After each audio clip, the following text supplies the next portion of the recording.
Well, hey, my brother, how's it going? Pretty good. How you doing? Pretty good, pretty good. We're passing the autumnal equinox.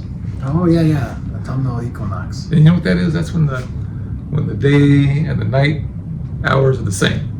They're the same. Yeah. 12 and 12. Even Steven. You know, it's also good for power consumption. People, have you noticed during the fall season, power goes way down because you aren't using your ACs and so much more. You're not using your heat. So there's this period of time where you really can make a lot of headway as far as clean things go. Yeah, that's why energy is so important to us. Energy. Let's talk about energy. Yeah. That's why energy is. Consuming less is always a good idea, but when you need it, you want to have that energy, when it's available. That's right. And we're going to need stuff. We talked about this. There's a lot of things we're going to need in the future. What are those? Well, we talked about AI. Would wind or solar get us to 100% zero emission energy by themselves? As less preferable land becomes available, this would get more costly and increase GHG emissions because of land degradation. Do you think, if they want to get to 100% clean energy, zero emission carbon, that solar and wind can do it? Right now it's about, I think as you said, it's a little over 20%. Solar and wind takes up about 20 to 20, some low 20s percentage of power. And it depends on who you look at too. Some people say less, some people say 15%. Because it's way, you got to calculate it in the way of what it's being used for.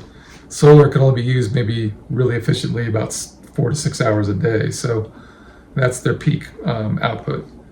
Wind can be used 24/7 if you have a good, in a good location. So averaging all that may not necessarily be over 20%. So yeah, well, I was thinking too that they use a lot of land to produce these solar and wind farms, and the more land you use, the less available preferable land you're going to have. And you may need to use a lot of farmers' fields, land. But it disturbs the land cover so that you create more of a climate change problem. When you're destroying the land to have all these farms, and even though it's cheap right now, like per kilowatt hour to install these solar and wind, as the accessibility from roads, the infrastructure, the terrain of the land, the cost of it and getting to there, I think that's going to start becoming less available, and the cost is going to go up for these to do it. So it's not going to be as easy, I don't think, to put that amount of solar and wind if you're not diversifying your power. Whereas with nuclear and coal, your land footprint isn't as much. I mean, you do use a bit of water and other things. Even though we should reduce our energy produced from fossil fuels, it is not good to force the shutdown of many coal plants because of the stringent EPA regulations they must comply with. We're trying to reduce our percentage of fossil fuels on the grid too. We're trying to get down to, at some point, no fossil fuels. That's the goal, right? But yeah, part of this. They want to phase out the coal plants. So it has to do with the EPA power plant rule that came up, the 2024 one. And so it was passed this year, and so it's going to be more stringent on the restrictions on the pollutants from the coal plants. It's not just carbon dioxide, but it's other things like sulfur dioxide, nitrogen oxides, heavy metals. Those are all the cause the acid rain, right? Yeah, the sulfur dioxide does it. They have wastewater restrictions on it. So when they capture all these pollutants and toxins and all that, they have the wastewater from it, and so they're not just going to let them put it into the waterways. They have to do something else with it. It's like a zero discharge kind of rule. The EPA laws may not be a bad thing, but they want to do it really quickly, within 4 years.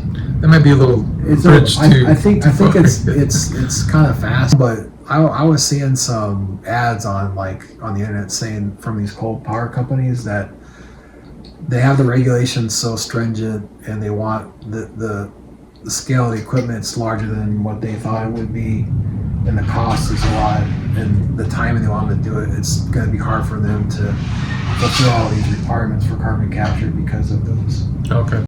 We should take a lesson from China. They are greatly diversifying their power portfolio of wind, solar, coal, and nuclear currently and in the future. So let's talk a little about China. You mentioned China before. We're trying to reduce our coal plants and kind of ramp up in solar and wind. What's China doing? Are they doing the same thing, or are they diversifying more? I think they're diversifying more. They're producing a lot of coal plants, like you said, but they've used a lot of that coal to produce solar panels and wind turbines, which they sell a lot here in the United States, but they've been building a lot there in China as well. So they've surpassed their coal production with it, and they're about the same amount as our total energy here in the United States with wind and solar. But they're also doing nuclear. They're building a lot of nuclear plants. So right now they have about the same nuclear plants we do.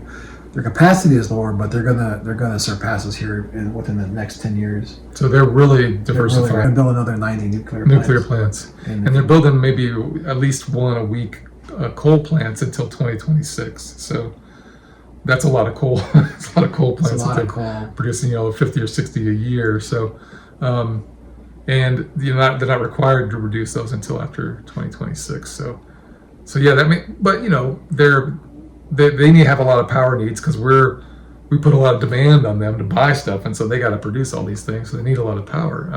Regardless, we are going to need more electrical power from coal. It just depends on whether we are going to pay the extra money to make them more environmentally friendly. We could, we're not diversifying, but we could diversify. There's a way to produce clean burning coal. So that might be something that we're going to bring up here. Could be a solution to give us more power, yet not pollute, not put out CO2 so much. Well, I guess it's a matter of choices then. Do we need to reduce our CO2 emissions or not?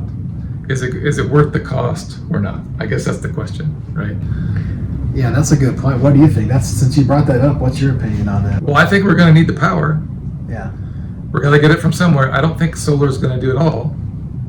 So I think that we're going to need some things like this to keep running. And as long as we need 24/7 power from some of these plants like natural gas or coal, we might as well make them clean burning so that we can get our CO2 emissions so they can keep going down. How do you see the country going maybe the next 10 years as far as like diversifying and using fossil fuels? I mean, where do you think the country is headed? Well, I think if we don't have a robust plan like we're talking about, we're going to be forced into doing that anyway, and it may be more costly than starting off trying to diversify. Because if you say, hey, we're going to go all wind and solar, that's great, and then you shut down all these coal plants, and all of a sudden you go, oh, shoot, we need 25-30% more power than we did 10 years ago, and we don't have it. So, what do we got? Oh, we got a lot of coal. Let's try and gen those up. Well, the problem with that is that you rush those things too much, and you don't make it where you had the whole big plan in place to make it clean burning. You may have to skip some steps because you all of a sudden need it. So I think we'll be forced into it anyway. So, all right, man. Okay, so until next time, we're the Climate Change Brothers. We're here to educate as much as we can. So all right, thank you. Thank you.